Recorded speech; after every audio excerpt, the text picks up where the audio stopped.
Hello students, आप सभी को सुप्रभात, गुड मॉर्निंग, नमस्कार। बच्चों, ट्वेल्थ अकाउंटेंसी में हम second unit partnership basic concept पढ़ रहे हैं, साझेदारी के मूल तत्व। और साझेदारी के मूल तत्वों में हमने अभी तक लाभ हानि नियोजन खाता बनाना सीखा। उसके बाद मैंने कल की क्लास में आप लोगों को साझेदारों का पूंजी खाता किस प्रकार से बनाया जाता है वो बनाना सिखाया था। कल हमने ये भी देखा था कि साझेदारों का पूंजी खाता दो पद्धति से बनाया जाता है, एक स्थायी पूंजी पद्धति और दूसरा परिवर्तनशील पूंजी पद्धति। स्टूडेंट्स, स्थायी पूंजी पद्धति में दो खाते बनते हैं, एक साझेदारों का पूंजी खाता जिसमें केवल साझेदारों की पूंजी लिखी जाती है, और दूसरा साझेदारों का चालू खाता जिसमें साझेदारों को वर्ष भर मिलने वाली जैसे पूंजी पर ब्याज, वेतन, कमीशन, लाभ, ये सारी चीजें उसमें जमा की जाती है और आहरण पर ब्याज डेबिट किया जाता है। इसी प्रकार से दूसरी पद्धति हमारी परिवर्तनशील पूंजी पद्धति है। परिवर्तनशील पूंजी पद्धति में हम एक ही खाता बनाते हैं जिसमें साझेदारों की पूंजी भी लिखी जाती है और उनको मिलने वाला पूंजी पर ब्याज, वेतन, कमीशन, लाभ, सारी चीजें उसमें एंट्री की जाती है। कल इसी से रिलेटेड एक क्वेश्चन मैंने आप लोगों को कराया था, आप लोगों ने उसको देखा होगा, प्रैक्टिस करी होगी। आज हम उसी से रिलेटेड एक और क्वेश्चन हम करेंगे और आप लोग उसकी प्रैक्टिस जरूर करना। इतने बड़े बड़े क्वेश्चन परीक्षा में आते नहीं है, लेकिन फिर भी हमें ये आना चाहिए, क्योंकि लाभ हानि नियोजन खाता, फिर पूंजी खाता बनाना, तो इतना बड़ा क्वेश्चन परीक्षा में नहीं आता। इनमें से कुछ एक पूछा जाता है, या तो लाभ हानि नियोजन खाता बनाने को आता है या फिर केवल पूंजी खाता बनाने को आता है। तो हमें आना चाहिए पूंजी खाता, दोनों पद्धति से आना चाहिए, क्योंकि हमारे कोर्स की जो बात है वो हमें स्पष्ट होना चाहिए। ठीक है, तो आप सभी का वेलकम है। स्टार्ट करते हैं आज की हमारी क्लास, और आज हम उसी से रिलेटेड साझेदारों की पूंजी खाते से रिलेटेड जो क्वेश्चन है उसको हम करेंगे। देखिए, पहला ही क्वेश्चन हमारे सामने दिया है, ये वाला राखी और शिखा वाला मैंने करवा दिया था आप लोगों को। उसके आगे वाला जो क्वेश्चन है, देखिए, 1 जनवरी 2018 को ए, बी और सी तीन पार्टनर हैं, ये क्रमशः 2,50,000, 1,30,000 और 1,20,000 रुपए से एक साझेदारी में प्रवेश किया। तीन पार्टनर है, उनकी पूंजी दी गई है। उन्होंने अपने लाभ हानि 5:3:2 में बांटने का निर्णय लिया। उनका लाभ हानि विभाजन का अनुपात 5, 3 और 2 है। बी एवं सी क्रमशः 16,000 और 14,500 रुपए प्रति वर्ष वेतन पाने के अधिकारी हैं। दोनों को वेतन मिलता है प्रति वर्ष, है ना। पूंजी पर ब्याज 5% प्रति वर्ष एवं आहरण पर 6% प्रति वर्ष लगाया जाता है। साझेदारों को उनकी पूंजी पर 5% प्रति वर्ष ब्याज दिया जाता है और उनके द्वारा जो आहरण किए जाते हैं उनके ऊपर 6% प्रति वर्ष की दर से ब्याज लिया जाता है। वर्ष के दौरान ए ने 40,000 और बी ने 25,000 रुपए तथा सी ने 15,000 रुपए आहरित किए। ये इनका तीनों का आहरण है। इस आहरण पर ए, बी एवं सी पर क्रमशः 2,250, 1,125 और 725 रुपए ब्याज लगाया गया। इसका मतलब कि अब हमें ये 6% वाली गणना नहीं करना है। क्यों? क्योंकि आहरण पर ब्याज का कैलकुलेशन उन्होंने हमें करके दे दिया है। उन्होंने हमें यहाँ पर ब्याज निकाल कर दे दिया है। हमने शुरुआत में ही पढ़ा था कि यदि प्रश्न के अंदर आहरण पर ब्याज की गणना करके दे दी गई हो तो हमें वही ब्याज लिखना है जो उसमें लिखा गया है। तो ये जो ब्याज है यही हम लिखेंगे। वर्ष 2018 में उक्त समायोजनों के पूर्व 71,400 रुपए का लाभ हुआ। फर्म को इतना लाभ हुआ है। लाभ हानि नियोजन खाता हमें क्या बनाना है? लाभ हानि नियोजन खाता बनाना है और साझेदारों के पूंजी खाते बनाना है। ठीक है, तो हम यहाँ लाभ हानि नियोजन खाता बनाएंगे और साझेदारों का पूंजी खाता कौन सी? परिवर्तनशील पूंजी पद्धति से बनाएंगे। ठीक है, यहाँ स्पष्ट नहीं किया गया है कि कौन सी पद्धति से बनाना है, स्थायी पूंजी पद्धति की परिवर्तनशील पूंजी पद्धति। तो हम एक पद्धति ले लेंगे, कोई सी भी आपको जो उचित लगे। तो हम लेंगे यहाँ पर परिवर्तनशील पूंजी पद्धति से बनाएंगे। तो सबसे पहले तो हम बनाएंगे कौन सा? Profit and loss appropriation accounts हम यहाँ पर बनाने वाले हैं। ठीक है, तो प्रॉफिट एंड लॉस एप्रोप्रिएशन आप लोगों को मालूम है, उसके अंदर हम क्या क्या लिखते हैं। तो क्रेडिट पक्ष में सबसे पहले वर्ष फर्म को वर्ष के दौरान होने वाला शुद्ध लाभ वो क्रेडिट में लिखा जाता है। इसी प्रकार से आहरण पर ब्याज यदि दिया गया हो, तो उनसे साझेदारों से लिया गया हो, तो आहरण पर ब्याज भी क्रेडिट में लिखा जाएगा। फिर साझेदारों को जो जो चीजें दी जाएगी वो सब हम उसके डेबिट साइड में लिखने वाले हैं, जैसे पूंजी पर ब्याज,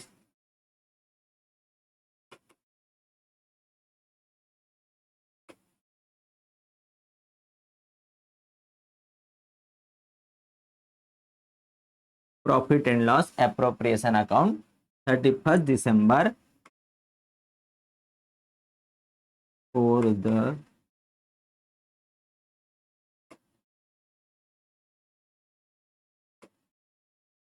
भाई 1 जनवरी को उन्होंने शुरुआत किया, तो 31 दिसंबर को उनके वर्ष का अंत होगा, मतलब खाते 31 दिसंबर को बनाएंगे।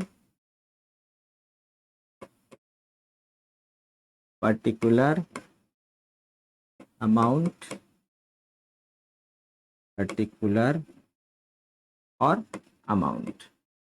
देखिए लाभ हानि नियोजन खाते में सबसे पहले क्रेडिट साइड में क्या लिखा जाएगा? क्रेडिट साइड में लिखा जाएगा बैलेंस ब्राउट डाउन, मतलब ये बैलेंस कहां से लाया गया? लाभ हानि खाते का जो शेष था, लाभ हानि खाते का शेष क्या आया था? नेट प्रॉफिट, जो कि प्रश्न के अंदर दिया गया है। कितना प्रॉफिट आया? 71,400 रुपए। ठीक, ये लाभ ले आए। इसके बाद और दूसरी चीज, लाभ हानि नियोजन खाते के क्रेडिट पे हम क्या लिखते हैं? आहरण पर ब्याज, यदि प्रश्न में दिया गया हो तो, और इस प्रश्न के अंदर आहरण पर ब्याज लिखा हुआ है। ए, बी और सी तीनों से कितना कितना लिया गया? एक से लिया गया 2250, बी से लिया गया 1125 और सी से लिया गया 725। तीनों को जोड़ देंगे, 5 और 5 10, 6 और 4 10, 3 4 और 7 11, 2 3 और 1 4, 4100, 2 3 4100 रुपए आहरण पर ब्याज हो गया। अब डेबिट साइड में क्या क्या लिखा जाएगा? तो सबसे पहले हम लिखते हैं इंटरेस्ट ऑन कैपिटल, साझेदारों को उनकी पूंजी पर ब्याज दिया जाएगा। कितने प्रतिशत ब्याज दिया जाता है? प्रश्न के अकॉर्डिंग 5% प्रति वर्ष ब्याज दिया जाता है। ठीक है, यहां पर यदि हम कैलकुलेशन करें इंटरेस्ट ऑन कैपिटल, तो ए की पूंजी कितनी है? ए की पूंजी दी गई है 2,50,000 और 2,50,000 पर पूंजी पर ब्याज की दर है 5% प्रति वर्ष। तो ये हो जाएगा 25 पंजे 125 और 2 जीरो मतलब 12,500। बी की पूंजी है 1,30,000 और 1,30,000 का 5% कितना होगा? ये 2 जीरो से 2 जीरो कट गए, 13 पंजे 13 चकू 52, 13 पंजे 65, है ना? ये 2 जीरो कितना हो गया? 6500। और सी की पूंजी है 1,20,000 का 5%, 2 जीरो से 2 जीरो, 12 पंजे 60 और 2 जीरो ये लग गया, तो कितना हो गया? 6,000। ठीक है, ये तीनों की पूंजी हमने पूंजी पर ब्याज निकाल लिया। यहां लिखेंगे पहले का आया 12,500, दूसरे का आया 6,500 और तीसरे का आया 6,000। 12 6 18 और 6 24 और 1 25,000 रुपए। टोटल पूंजी पर ब्याज हमने अमाउंट वाले कॉलम में लिख दिया। फिर क्या दिया गया है? बी और सी 16,000 और 14,500 रुपए प्रतिवर्ष वेतन पाने के अधिकारी हैं। टू सैलरी बी और सी कितने कितने पाने के अधिकारी है? 16 और 14,500, 16,000 और 14,500, 10 20 30,500। टोटल वेतन कितना हो गया? 30,500। ठीक है, तो पूंजी पर ब्याज हो गया, वेतन हो गया, आहरण पर ब्याज हो गया। अब हम इसका बैलेंस निकाल लेंगे और बैलेंस किस प्रकार से आएगा? क्रेडिट में से डेबिट घटाएंगे तो लाभ आएगा। और डेबिट में से क्रेडिट घटाएंगे तो हानि आएगी। अब देखिए 71,400 और 4,100 मतलब 75,500 रुपये हो गया। क्रेडिट पक्ष का जो टोटल है वो कितना हो गया, 75,500 रुपये हो गया। तो यहाँ हमने लिखा क्रेडिट 75,500। डेबिट साइड जोड़ेंगे तो 25 और 30 55,500। डेबिट छोटा है 55,500, तो प्रॉफिट आएगा, है ना। क्रेडिट में से डेबिट माइनस करेंगे तो क्या आएगा, प्रॉफिट आएगा।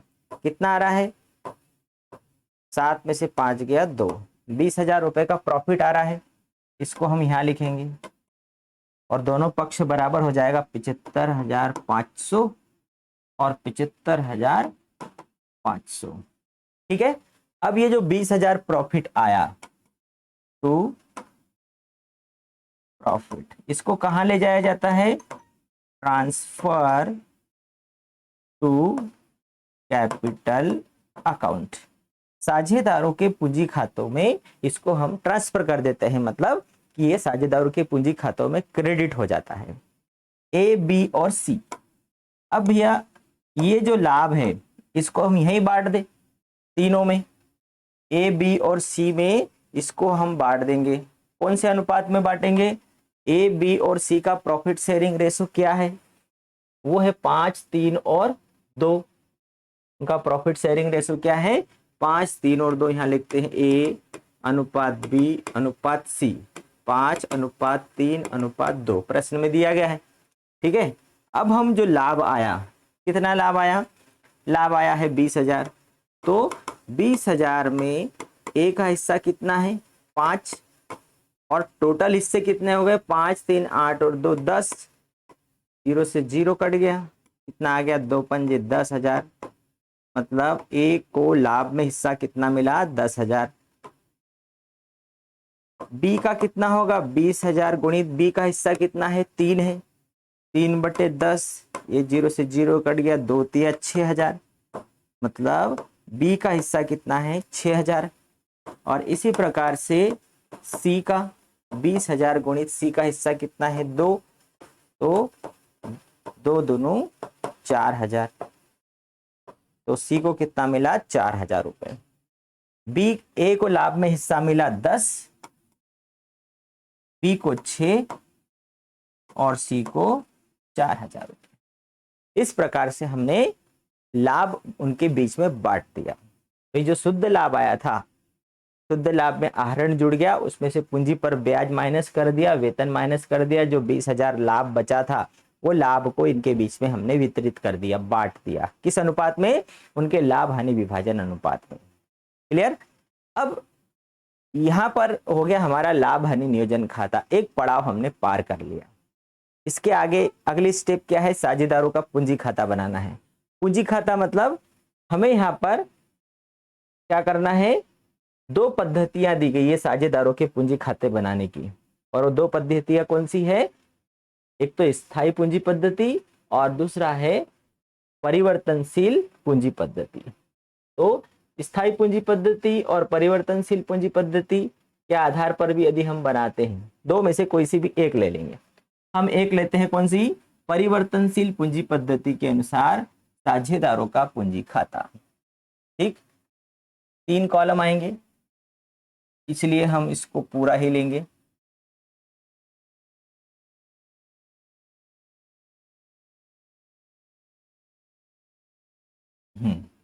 ठीक, क्योंकि दोनों साइड में खाते का जो प्रारूप होता है, दोनों साइड में विवरण तो रहेगा ही, और जितने साझेदार है उनका डेबिट और क्रेडिट होगा। तो सबसे पहले हम लिखेंगे पर्टिकुलर, फिर ए, बी और सी।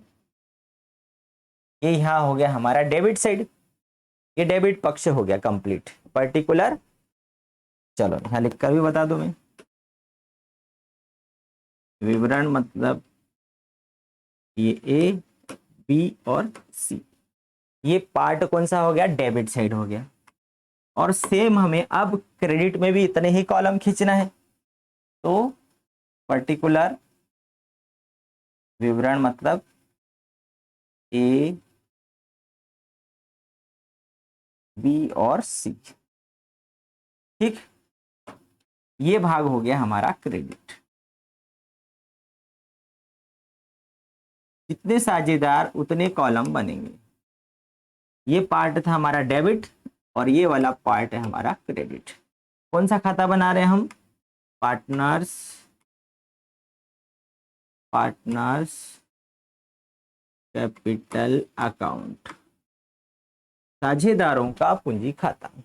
ठीक, साझेदारों के पूंजी खाते, भाई किसी व्यक्ति का यदि हम पूंजी खाता बना रहे हैं, इसका मतलब सबसे पहले उसके द्वारा फर्म में लगाई गई पूंजी को लिखी जाएगी। कहाँ लिखी जाएगी? तो हम सब उसको जो भी मिलने वाला है सारी चीजें क्रेडिट में लिखेंगे।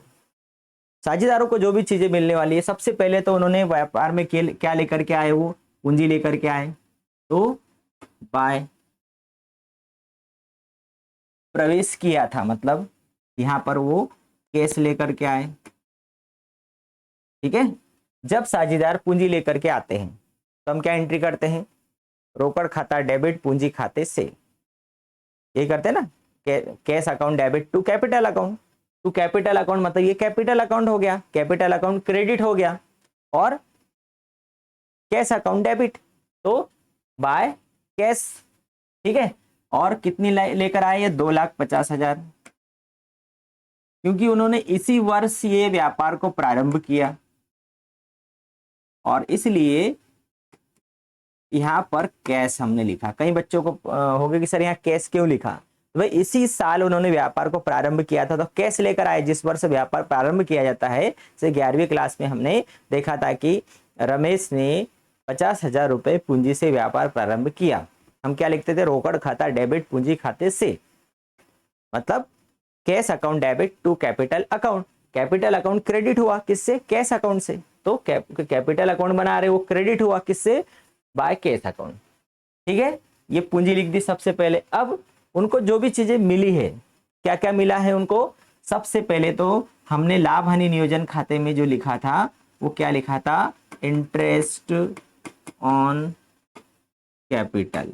लाभ हानि खाते के डेबिट साइड में हमने उनको जो भी दिया है वो सब यहाँ लिखेंगे। क्या क्या दिया उनको हमने? पूंजी पर ब्याज दिया, वेतन दिया और लाभ दिया, ये तीनों चीजें यहाँ लिखेंगे। पूंजी पर ब्याज कितना दिया था हमने उनको? 12,500, 6,500 और 6,000, है ना। पूंजी पर ब्याज जो आया था, एक आया था 12,500, बी का आया था 6,500 और सी का आया था 6,000। इसके बाद हमने वेतन दिया था। वेतन किसको किसको वेतन दिया था? बी और सी को। भाई जिसको मिलेगा उसके ही खाते में लिखा जाएगा। तो बी को कितना मिला था? 16,000 वेतन, और सी को कितना मिला? 14,500। ठीक, तीसरे नंबर पर हमने लाभ का विभाजन किया था। प्रॉफिट, लाभ हानि नियोजन खाते का जो लाभ आया था, तो वो लाभ कितना कितना आया था? तीनों के अकाउंट में कितना कितना आया था देख लेते हम। 10, 6 और 4। देखिए मैं थोड़ा सा और आपको हाईलाइट कर देता हूं। ये लाभ हानि नियोजन खाता, सबसे पहले पूंजी पर ब्याज उनको दिया गया, फिर वेतन दिया गया और लाभ दिया गया। ये तीनों चीजें पूंजी खाते के क्रेडिट में जाएगी। और इधर जो आहरण पर ब्याज है, आहरण पर ब्याज पूंजी खाते के डेबिट में लिखेंगे। ठीक है, 10, 6 और 4, 10,000, 6,000 और 4,000। ठीक, तो ए को लाभ मिला 10,000, बी को लाभ मिला 6,000 और सी को लाभ मिला 4,000। ये हो गए क्रेडिट, ये सारी चीजें उनको मिली है। अब डेबिट साइड में सबसे पहले तो हम लिखेंगे उनके द्वारा किया गया आहरण। तीनों पार्टनर ने कितना आहरण किया भैया? लिखा है 40, 25 और 15। ए ने 40,000 रुपए का आहरण किया, बी ने 25,000 रुपए का आहरण किया और सी ने 15,000 रुपए का आहरण किया। इसी प्रकार से हमने उनसे इन आहरणों के ऊपर ब्याज लिया, इंटरेस्ट ऑन ड्राइंग। कितना लिया? 2250। ए से हमने ब्याज लिया 2250, बी से ब्याज लिया 1125 और सी से ब्याज लिया 725। ठीक, ये हो गया हमारा पूंजी खाता। अब हम क्या करेंगे, अब हम इसका बैलेंस निकालेंगे। क्रेडिट में से डेबिट माइनस करेंगे तो बैलेंस डेबिट में लिखा जाएगा, क्योंकि जिधर का कम होगा उस साइड लिखा जाएगा। सबसे पहले तो हम क्रेडिट पक्ष देख लेते हैं। ए का हिसाब करते हैं, 2,50,000, 12,500 और 10,000।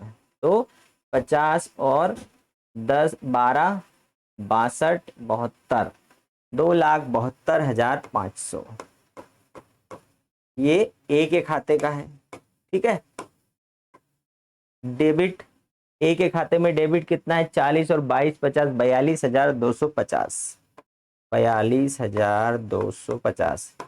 ये माइनस किया, 7 में से 4 गया 3, 2,30,250। तो यहाँ पर जो बैलेंस आया, बैलेंस कैरी डाउन 2,30,250। तो टोटल हो जाएगा 2,72,500। ए का हिसाब हो गया। अब बी का हिसाब करते हैं। बी के क्रेडिट पक्ष का टोटल करो पहले तो बी के क्रेडिट पक्ष का टोटल करेंगे तो कितना हो रहा है, 1,30,000, 6,500, 16,000, 6,000। तो 36 और 6 42 और 6 48 और 10 58, 1,58,500 रुपए। 1,58,500। एक बार और जोड़ लेते हम, 30 6 36, 46, 52 और 6 58,500। डेबिट में देखेंगे तो 25,000 और 11 25 मतलब 26,125, 26,125 माइनस करेंगे। 10 में से 5 गया 5, 9 में से 2 गया 7, 4 में से 1 गया 3, 8 में से 6 गया 2, 5 में से 2 गया 3, 1,32,375, 1,32,375 टोटल लिख लेंगे। इसका हमने लिखा नहीं, 2,72,500 और इसका आया है 1,58,500। अब आया सी का। सी का हिसाब करेंगे हम। ठीक है, सी के हिस्से में क्रेडिट में कितना है, 1,26,000, 30, 40, 1,44,500। क्रेडिट इधर क्या है, डेबिट में 15,725 रुपए।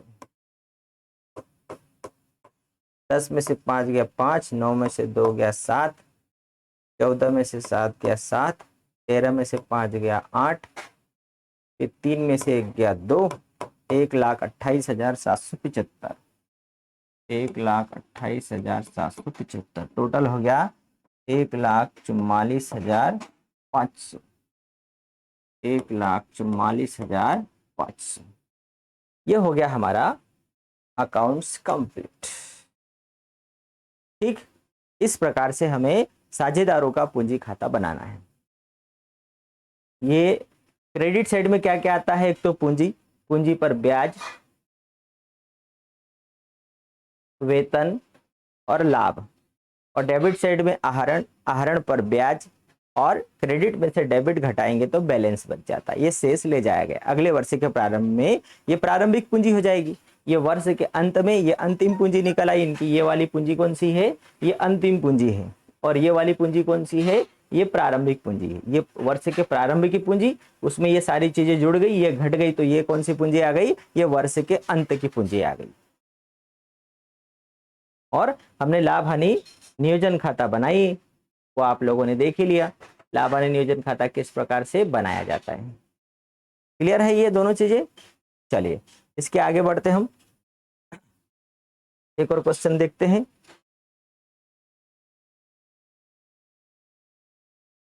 देखिए ये भी बहुत इंटरेस्टिंग क्वेश्चन है। ए तथा बी साझेदार हैं, मतलब ए और बी ये दो पार्टनर हैं जो 50,000 और 30,000 पूंजी के साथ लाभों को 3:2 के अनुपात में बांटते हैं। क्लियर? इसमें पूंजी पर 6% वार्षिक की दर से ब्याज तय है, उनको 6% वार्षिक ब्याज दिया जाता है। बी को 2500 रुपए, बी को 2500 रुपए वार्षिक वेतन तथा भवन का किराया 3000 रुपए दिया जाना है। तो बी को 2500 रुपए वार्षिक वेतन, वर्ष भर का 2500 वेतन देते हैं, और बी का एक बिल्डिंग है जिसको फर्म ने किराए पर रखा हुआ है, तो उसको 3000 रुपए उसका किराया देना है। 2015 में फर्म का लाभ पूंजी पर ब्याज देने के पहले, फर्म का जो लाभ है वो पूंजी पर ब्याज देने के पहले, किंतु, ये किंतु शब्द है, इसको ध्यान रखना, किंतु बी का वेतन प्रभारित करने के बाद, बी को वेतन इस लाभ में से दे दिया गया है, इसका मतलब अब हमें इस लाभ में से बी को वेतन नहीं देना है। 12,500 रुपए का लाभ था। फिर मैनेजर के कमीशन के संबंध में लाभ का 5% आयोजन करना है। मैनेजर को कोई कमीशन देना है तो लाभ का 5% कमीशन देना है। लाभ का विभाजन दिखाते हुए एक खाता तैयार कीजिए और साझेदारों के पूंजी खाते तैयार कीजिए। हमें लाभ हानि नियोजन खाता, मतलब लाभ का विभाजन दिखाने के लिए खाता मतलब लाभ हानि नियोजन खाता, profit and loss appropriation account, और दूसरा साझेदारों की पूंजी खाते मतलब परिवर्तनशील पूंजी पद्धति से पूंजी खाता बनाएंगे हम। क्लियर? अब यहां पर देखिए एक बात और क्लियर कर दूं, होता क्या है, साझेदार से रिलेटेड कौन कौन सी चीजें, एक तो साझेदार को क्या मिलने वाला है, उसको पूंजी पर 6% ब्याज मिलेगा। ठीक है, ये साझेदार का अपना है, मतलब ये लाभ के ऊपर ये चार्ज नहीं है। क्या होता है कि व्यापार के अंदर जो होने वाला जो व्यय है वो दो प्रकार का होता है, एक चार्जेबल होता है और एक नॉन चार्जेबल होता है। चार्जेबल का मतलब होता है कि जैसे बिजली का बिल, कर्मचारियों का वेतन, ये व्यापार में लाभ के ऊपर ये चार्ज है, इसका मतलब ये लाभ हानि खाते में लिखे जाते हैं। वेतन है, किराया है, बिजली का बिल है ना, कर है, ये सारी जो चीजें हैं ये लाभ हानि खाते के डेबिट में लिखते हैं। क्यों?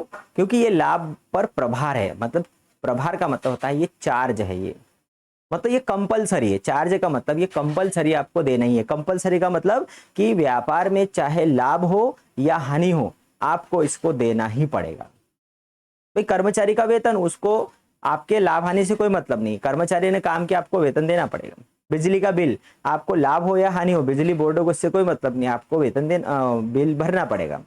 आपने जो किराया लिया, बिल्डिंग जो किराए पर ली, उसको किराया आपको देना ही पड़ेगा, चाहे आपको लाभ हो या हानि हो, वो फिर चाहे साझेदार का मकान क्यों ना हो।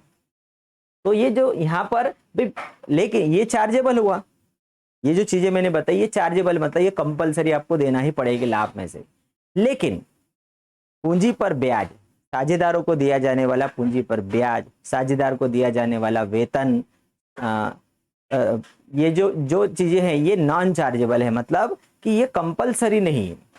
यदि साझेदार चाहे तो वो ले सकता है और नहीं चाहे तो नहीं ले सकता। भाई यदि प्रॉफिट नहीं हुआ फर्म को तो वो साझेदार आपसी सहमति से पूंजी पर ब्याज लेना छोड़ सकते हैं कि यार इस वर्ष लाभ नहीं हुआ तो हम नहीं लेते, क्योंकि ये जरूरी नहीं है, ये उनकी मर्जी पर डिपेंड करता है। लेकिन कर्मचारियों को वेतन देना, बिजली का बिल भरना, किराया देना, ये उनकी मर्जी पर डिपेंड नहीं करता, ये तो चार्जेबल होता है। इसका मतलब यहाँ पर भाई पूंजी पर ब्याज ये तो नॉन चार्जेबल हो गया, उनकी मर्जी पर डिपेंड कर रहा है। बी को वेतन देना, भाई बी जो है पार्टनर है, वो वेतन भाई लाभ नहीं हुआ तो वो मना कर सकता है कि मुझे नहीं चाहिए। लेकिन ये भवन का किराया जो है ये तो भैया ये चार्जेबल है, ये लाभ हानि खाते में लिखी जाने वाली मद है। ये लाभ में से सबसे पहले माइनस होगी, उसके बाद ही सारी चीजें पूंजी पर ब्याज, वेतन, ये सब दिया जाएगा, है ना।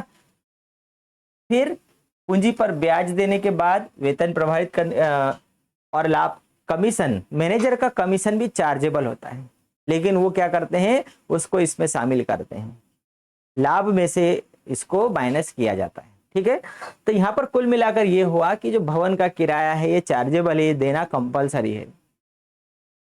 तो अभी जब हम क्या निकालेंगे, हम मैनेजर का जब कमीशन निकालेंगे, तो यहाँ जो एक लाइन लिखी है, कौन सी लाइन लिखी है कि मैनेजर के कमीशन के संबंध में लाभ का 5% आयोजन करना है।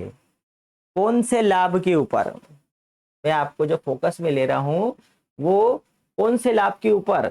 भाई यहाँ पर लाभ कितना है? 12,500। तो फर्म का लाभ कितना है? 12,500 रुपए लाभ बताया है। लेकिन ये लाभ कब का लाभ है? बी का वेतन प्रभारित करने के बाद। इस लाभ में से उन्होंने बी को वेतन दे दिया है, ये शुद्ध लाभ नहीं है। इसका मतलब इसमें 2500 रुपए बी का वेतन हम जोड़ेंगे तो कितना हो जाएगा? 15,000 रुपए। ये आया शुद्ध लाभ। और इसमें से 3,000 रुपए जो किराया है वो माइनस करेंगे तो जो बचेगा 12,000 रुपए, ये कहलाएगा नेट प्रॉफिट। भाई वेतन देना अनिवार्य नहीं है, इसलिए उन्होंने गलतियां कुछ कर दी है कि भाई आप किराया पहले माइनस कर देते, वेतन बाद में देते, लेकिन उन्होंने वेतन पहले दे दिया और किराया बाद में दे रहे। तो हमें उसको क्या करना है कि उसके वेतन को जोड़ना है और किराए को घटाना है, तब हमारे पास शुद्ध लाभ आएगा 12,000 रुपए। ये नेट प्रॉफिट अब आया। अब ये जो 12,000 है, ये 12,000 हम वहां लिखेंगे और इस 12,000 रुपए के ऊपर कमीशन निकलेगा 5%। 12 पंजे 60 मतलब 600 रुपए, वो कमीशन लिखा जाएगा। कमीशन शुद्ध लाभ पर क्या लिखा है? मैनेजर का कमीशन लाभ का 5%। तो भैया शुद्ध लाभ कौन सा है? साझेदार को दिया जाने वाला वेतन, वह लाभ हानि वितरण खाते में लिखते हैं, तो इन्होंने पहले ही हटा दिया। तो 12,500 रुपए में पहले तो 2,500 रुपए वेतन जोड़ो, 15,000, और भवन का किराया माइनस कर देना चाहिए, तभी तो शुद्ध लाभ आएगा। ये शुद्ध लाभ नहीं है, वो ये 12,500 शुद्ध लाभ नहीं है, भवन का किराया माइनस करना पड़ेगा। तो 15,000 में से 3,000 भवन का किराया माइनस करो, 12,000 बचेगा। 12,000 पर कमीशन निकलेगा 5%, 600 रुपए। ठीक है। तो इस प्रकार से हम क्या बनाएंगे? पहले लाभ हानि नियोजन खाता बनाएंगे, और भाई ने तो प्रश्न में तो सीधा सीधा दिया है, हम क्या करेंगे? 12,500 रुपए लाभ हुआ, वेतन तो दे दिया गया है, पूंजी पर ब्याज माइनस करेंगे, किराया माइनस करेंगे, जो बचेगा उस पर हम 5% कमीशन निकाल देंगे। तो सबसे पहले तो शुद्ध का मतलब क्या होता है? नेट प्रॉफिट मतलब शुद्ध लाभ, मतलब जिसमें से सारे चार्जेबल व्यय माइनस कर दिए हैं। तो चार्जेबल व्यय आपने भवन का किराया कहाँ माइनस किया? 12,500 में से यदि आप भवन का किराया 3,000 माइनस करने जाओगे तो 9,500 ही बचेगा। और 9,500 भी शुद्ध कहां से हुआ? क्योंकि आपने वेतन दे दिया है, वेतन चार्जेबल नहीं है, इसलिए वेतन को पहले जोड़ो। 9,500 में 2,500 आप जोड़ेंगे तो 12,000 रुपए आपका शुद्ध लाभ आ गया, और उस शुद्ध लाभ पर आपको कमीशन निकालना है। चलिए पहले हम profit and loss appropriation accounts बनाएंगे, क्योंकि ये प्रश्न जितना दिखने में आपको आसान लग रहा है उतना आसान है नहीं, है ना। यहाँ पर हमें कौन सी चीजों को समझना है? चार्जेबल और नॉन चार्जेबल। चार्जेबल मतलब कि जो कंपलसरी है, और दूसरी होती है जो कंपलसरी नहीं है, अनिवार्य और अनिवार्य नहीं। तो अनिवार्य कौन सी होती है? ये जो लाभ हानि खाते में लिखी जाने वाली चीजें अनिवार्य होती है, जो साझेदारों से रिलेटेड चीजें होती है वो अनिवार्य नहीं है। तो सबसे पहले हम यहाँ बनाएंगे profit and loss appropriation account.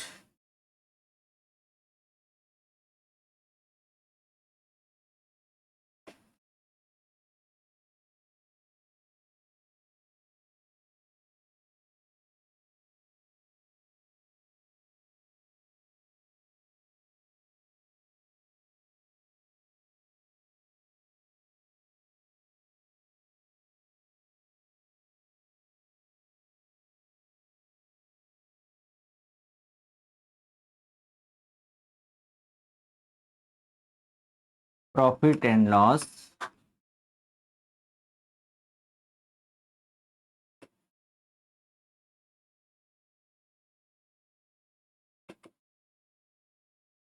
For the year ending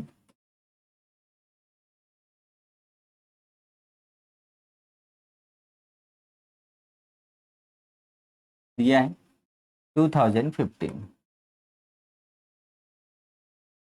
ये क्रेडिट, ये डेबिट,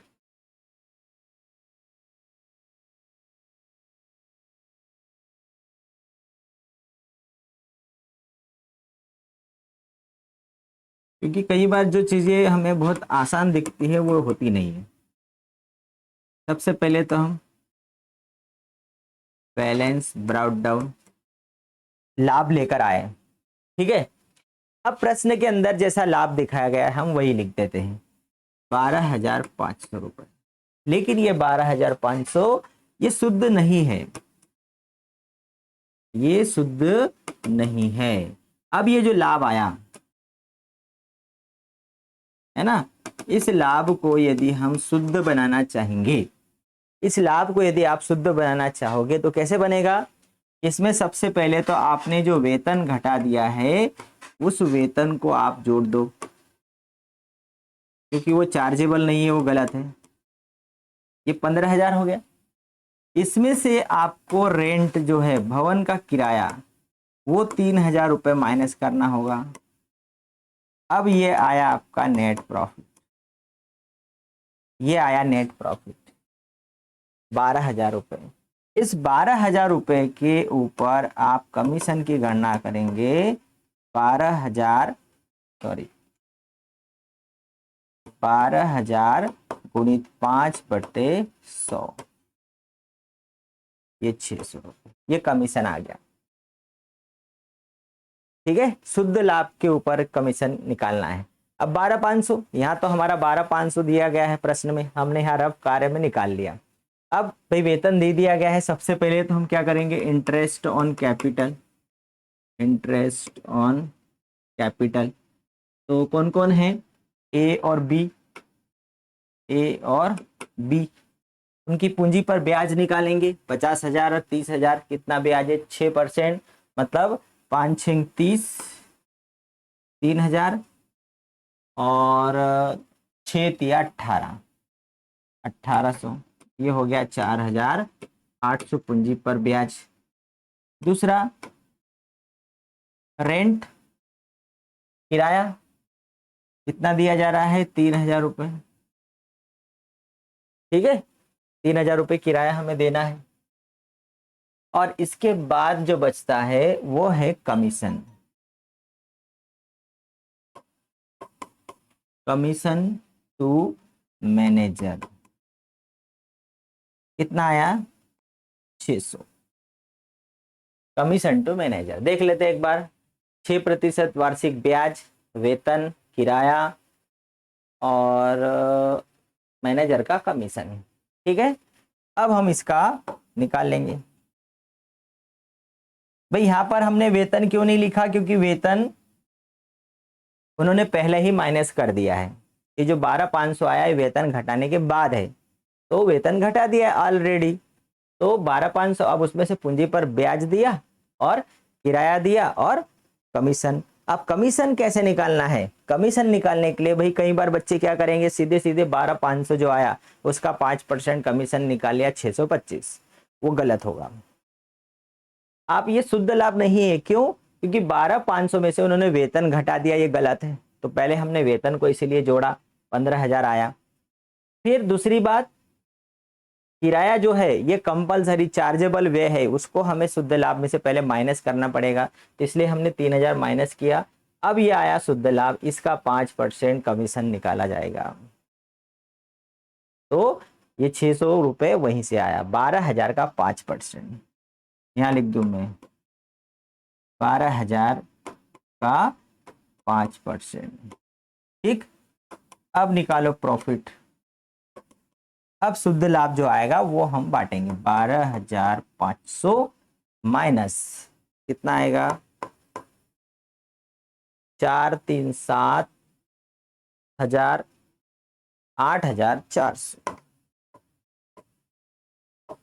एक 12 में से 8 गया 4, 4,100। प्रॉफिट कितना आ रहा है, 4,100। ए और बी में हम बांट देंगे। ए और बी में जब लाभ को हम बांटेंगे तो किस अनुपात में बांटेंगे भैया, ए और बी को जब बांटा जाएगा लाभ, तो ये बटेगा ए और बी। प्रॉफिट शेयरिंग रेशियो क्या है? 3:2। तो कितना आया? 4100 गुणे 3/5। 5/40, 5×2 = 10, 820। कितना आ जाएगा? 3×2 = 6, 3×8 = 24। बी के हिस्से में कितना आएगा? 2/5 मतलब 820, दोनों 1640। 2460 और 1640, 2460 और 1640, टोटल हो गया 12,500 रुपये। ठीक, ये था हमारा profit and loss appropriation account. अब हम बनाएंगे पूंजी खाता। क्या बनाएंगे हम? साझेदारों का पूंजी खाता बनाएंगे। तो साझेदारों का पूंजी खाता, 2 ही पार्टनर हैं, ठीक है, फटाफट बना लेंगे हम। 2 पार्टनर हैं तो उनके हिसाब से पूंजी खाते में क्या क्या चीजें आती है। सबसे पहले तो हम लिखते हैं क्रेडिट साइड में पूंजी लिखते हैं, फिर पूंजी पर ब्याज लिखते हैं, फिर वेतन लिखते हैं, फिर लाभ लिखते हैं, है ना। ये सारी चीजें उसमें लिखी जाती है। ये विवरण ए बी, विवरण ए और बी। पार्टनर्स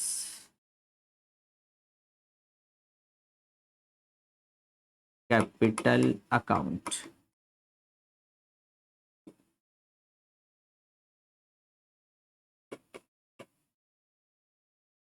ये ए और ये बी।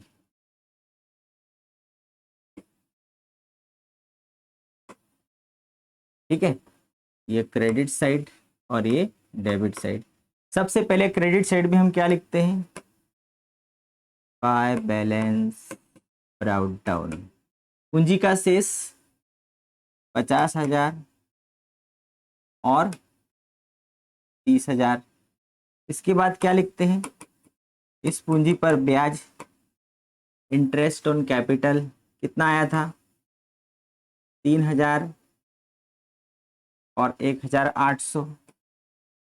के बाद सैलरी, वेतन, बी को वेतन 2,500 रुपये, ये दे दिया हमने बी को वेतन 2,500। फिर उसको किराया, बी को किराया भी दिया गया 3,000 रुपये। इसके बाद में है प्रॉफिट, 2,460 और 1,640। ठीक, मैनेजर का कमीशन आएगा नहीं इसमें। आहरण, आहरण किया नहीं उन लोगों ने, बस बैलेंस निकाल दो आप, दोनों को जोड़ो और वही उधर क्या कहलाएगा? बैलेंस कहलाएगा। क्योंकि डेबिट साइड में न तो आहरण है और न आहरण पर ब्याज है। सबसे पहले ए का निकालेंगे। ए का क्रेडिट पक्ष कितना है? 50, 3, 53, 2, 55,460। डेबिट 55,460, वही का वही है, वही बैलेंस आ जाएगा 55,460। और वो भी नीचे वही का वही लिखा जाएगा 55,460। फिर बी का, बी का हिस्सा कितना आएगा? बी का बड़ा है, 25, 31, 32, 33, 36, 37, 33, 38, 338, 940, 38, 940, 35, 940। इसका मतलब यहाँ पर इसका ये रेंट नहीं आएगा, है ना, इसको चार्जेबल माना गया है। तो ये आएगा 35,940, ये आ जाएगा 35,940। उसको हमने चार्जेबल मान लिया पहले ही, ठीक है। तो ये जो चीजें हैं, ये बन गया हमारा पार्टनर्स कैपिटल अकाउंट, साझेदारों का पूंजी खाता। पूंजी, पूंजी पर ब्याज, को दिया जाने वाला वेतन और लाभ हानि नियोजन खाते का लाभ।